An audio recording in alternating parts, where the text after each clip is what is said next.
Sepupu Esther, Mordekai, mengingatkan dia tentang tempatnya yang unik. Siapa tahu, tapi kamu sudah datang kepada posisi kerajaan untuk waktu seperti ini. Esther menanggapinya dengan tindakan. Ucapan keberaniannya adalah sebuah pernyataan klasik kepahlawanan. Aku akan masuk menghadap raja. Sungguh pun berlawanan dengan undang-undang, kalau terpaksa aku mati, biarlah aku mati. Dari kitab Esther pasal 4 ayat 16.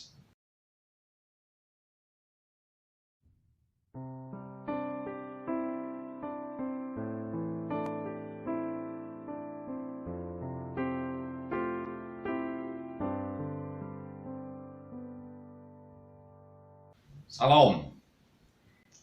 Apa kabar kekasih Tuhan Yesus Kristus? Kiranya damai sejahtera dari Allah Bapa dan kasih setia dari Tuhan kita Yesus Kristus serta Roh-Nya yang kudus senantiasa menyertai kita semuanya. Amin. Pada episode edisi ke-34 dengan seri 2801, Profil Keberanian atau A Profile of Courage, sekarang kita bahas kata pengantar dari kitab Esther yang merupakan kitab ke-17 pada perjanjian lama dari Alkitab. Kata pengantar ini saya kutip dari buku The Student Bible yang telah selesai saya terjemahkan ke dalam bahasa Indonesia. Esther atau Esther. Profil keberanian. Para pahlawan beraksi sementara yang lainnya berdiri dan menyaksikan. Aku akan masuk menghadap raja, sungguh pun berlawanan dengan undang-undang, kalau terpaksa aku mati, biarlah aku mati. Dari kitab Esther pasal 4 ayat 16. Apa yang membuat seseorang menjadi pahlawan? Tanyakanlah pada seseorang dan mungkin Anda akan mendapatkan sebuah sikap bodoh yang mengejutkan. Saya yakin orang lain akan melakukan hal yang persis sama, kata mereka. Atau, saya hanya berada di tempat yang tepat pada waktu yang tepat. Orang menjadi pahlawan karena mereka melakukan tindakan cepat pada waktu yang tepat. Sementara orang lain berdiri menonton dalam ketakutan.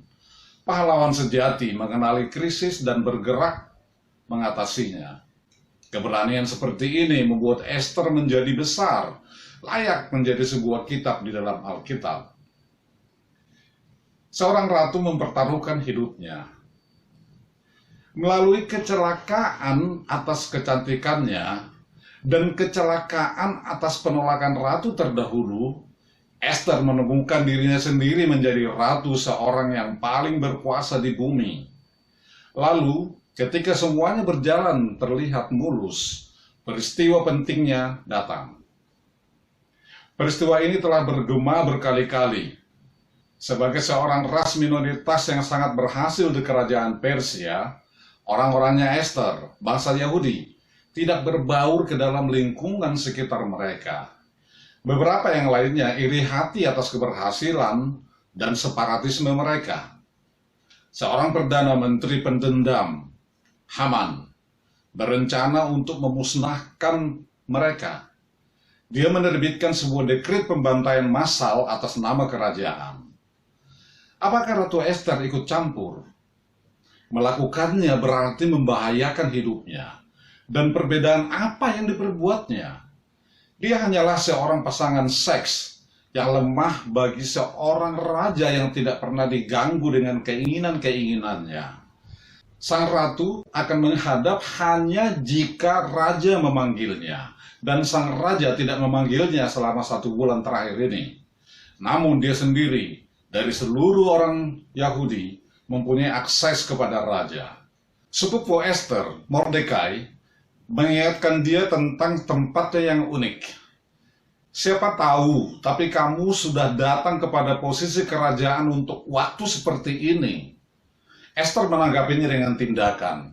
Ucapan keberaniannya adalah sebuah pernyataan klasik kepahlawanan. Aku akan masuk menghadap raja.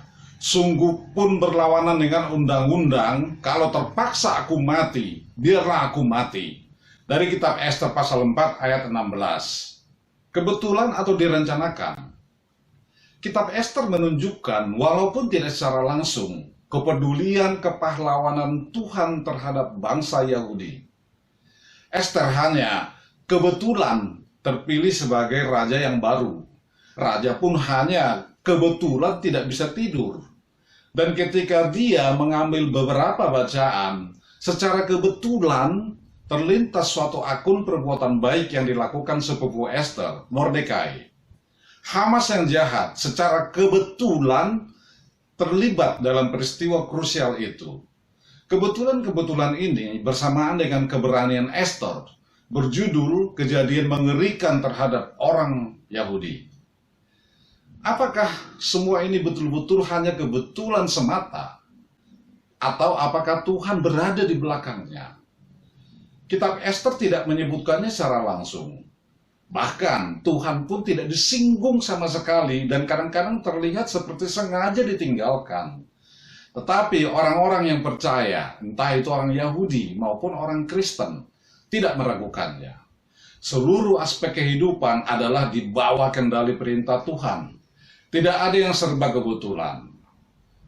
Kebetulan-kebetulan ini merupakan bagian dari rencana Tuhan untuk menyelamatkan orang Yahudi. Tuhan melindungi umatnya karena Dia mencintai mereka, sebab Dia telah memilih mereka dari sejak semula. Bahkan musuh-musuh mereka mengetahui keberuntungan orang Yahudi. Lihat kitab Ester pasal 6 ayat 13 sebagai contoh. Kisah Ester adalah kisah lainnya di dalam berbagai kisah menakjubkan dan cinta yang tiada terputus Tuhan terhadap orang Yahudi. Meskipun terkadang jauh dari kehendaknya, bangsa yang kecil ini yang seringkali menjadi minoritas yang dibenci telah bertahan dan berkembang beberapa abad lamanya. Dari Haman hingga Hitler, para pemimpin pendendam membenci orang Yahudi. Namun sementara tidak ada kelompok lain yang begitu membenci, tak ada kelompok yang menunjukkan kemampuan orang Yahudi mengatasi kesengsaraan. Bahkan kelompok etnis lainnya yang hidup saat ini menunjukkan kesinambungan semacam itu dengan nenek moyang mereka. Mereka bertahan sebagai orang-orang yang unik dan besar. Bagaimana caranya? Kitab Ester menunjukkan waktu Tuhan yang sangat indah, dikombinasikan dengan keberanian individu yang kebetulan berada di tempat yang tepat pada waktu yang tepat, menunjukkan umat pilihannya menjadi makmur. Bagaimana membaca kitab Ester? Kitab Ester menjadi bacaan yang menegangkan yang pada umumnya membuat orang sulit berhenti. Seperti dalam suatu kisah detektif, setiap detil melipat ke dalam yang lain. Anda tidak mengetahui dari satu halaman ke halaman berikutnya bagaimana drama akan berakhir. Inti dari kitab Ester terletak pada karakter-karakternya. Pelajari Ester, Mordekai, Haman, Raja Ahasiweros. Orang seperti apa mereka ini? Apa ambisi mereka? Apa saja kekuatan dan kelemahan mereka? Peristiwa penting seperti apa yang ditunjukkan karakter sejati dari masing-masing? Apa yang bisa Anda pelajari dari mereka yang dapat membantu Anda meningkat kepada tantangan saat Anda sebagai orang yang tepat pada tempat yang tepat dan waktu yang tepat? Mengetahui sejarah yang ditetapkan bagi kitab Ester dapat memperkaya pelajaran Anda. Sebuah komentar yang baik atau kamus Alkitab dalam kurung kata kunci Ester akan menerangi banyak detil membuat kitab Ester menjadi semacam dokumen sejarah yang meyakinkan. Salam. Dari daerah Bintaro Jaya, Tangerang Selatan, saya menyampaikan Tuhan Yesus memberkati kita semuanya. Amin, amin, amin.